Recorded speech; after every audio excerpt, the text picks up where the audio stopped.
Welcome, everybody, to Rlcs Season 8 World Championship schedule, why we're doing it this way, and why the format is, or why the schedule is the way it is. I help Psionics build out this schedule for the Season 8, and we will talk about exactly why teams are playing in certain times. So the main factors are player fairness, hype, and trying to influence some of the higher seeds to have a little bit of a smaller advantage over maybe some of the other games, which doesn't come into play too much, and it's perceived advantage, but we'll talk about that in a bit. Let's just get right into it.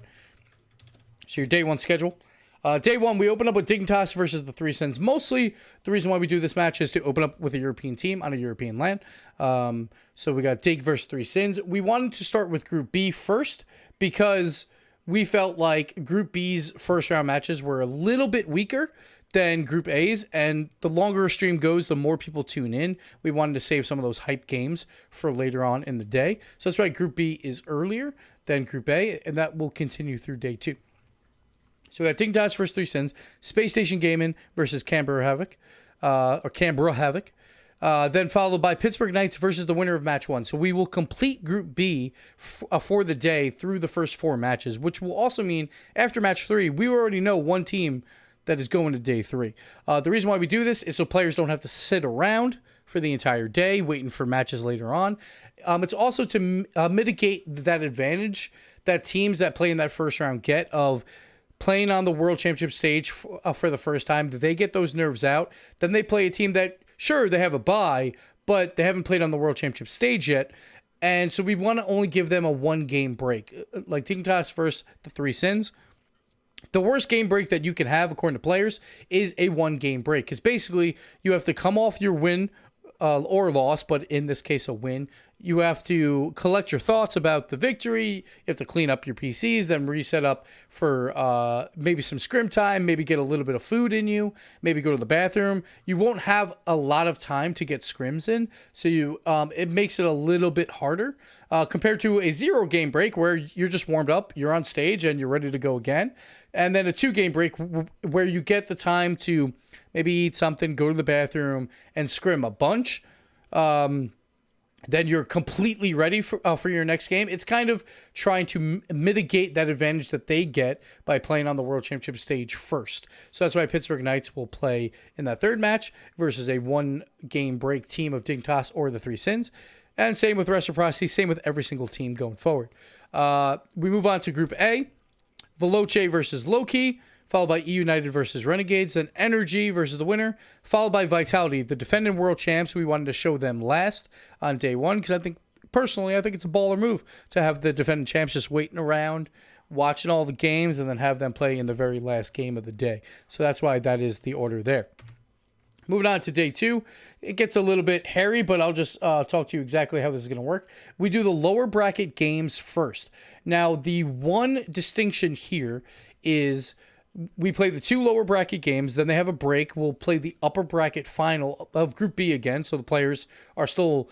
the players that play in Group B know they're playing in the morning, or at least the early part of the stream. Group A will play in the late part of the stream on both days. So Group B, we play the 2 lower bracket semis first, then the upper bracket final, so there's a little bit of a break. Now, again, that means that the lower bracket match 1, they have a slight advantage over lower bracket match 2 because they get a 2-game break compared to a 1-game break. Now, in both of these instances, we gave the team, the OC number 1 and the SAM number 1, like if they play out and win where they're supposed to, like they're supposed to win their first round match based on their seed, and then lose to the team that is in the upper bracket waiting for them. So if that case happens, then they will have the lower bracket match 1 where, say that they are supposed to be the highest seed because they're supposed to be the 5th and 6th seed, then they should win that match. They get a 2-game break, and they get that very minor advantage in the lower bracket final. It's not a huge advantage, I don't think. And I don't think players are really going to care all that much, but that's how we perceived it. It really doesn't matter too much, but we wanted to give those teams, as long as they play out their bracket correctly, a very minor advantage. So that's why this is the order. Kind of hard to show you the lower bracket, so don't worry too much about that.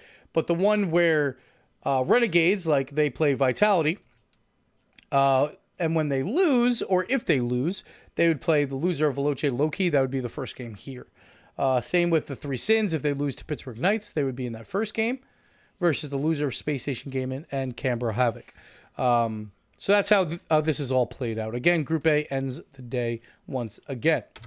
Finally, for day 3, we go Group B number 2 versus Group A number 3. Nothing really matters here too much except for the Group B number 1 versus the winner of match number 2. They play right before the grand finals in the semifinal match because that is, if everything plays out correctly, the Group B number 1 would be Team Reciprocity, who is the European number 1 seed, the defending World Championship region. They get that very small advantage of playing back-to-back from the semifinals to the grand finals. So that's why this is the order. None of the other games matter. It's all based on match number 4. So that is why we have this. And then finally our grand finals, and they're all best of 7. So that's basically it. That's your World Championship schedule. So if you have any questions, feel free to throw them in the comments. I might not be able to answer them too much because I'm going to be a little bit busy, but feel free to throw them in there. I'll see if I can check them at the airport. And yeah, that'll do it for me. Thank you guys for watching, and we'll see you in Madrid.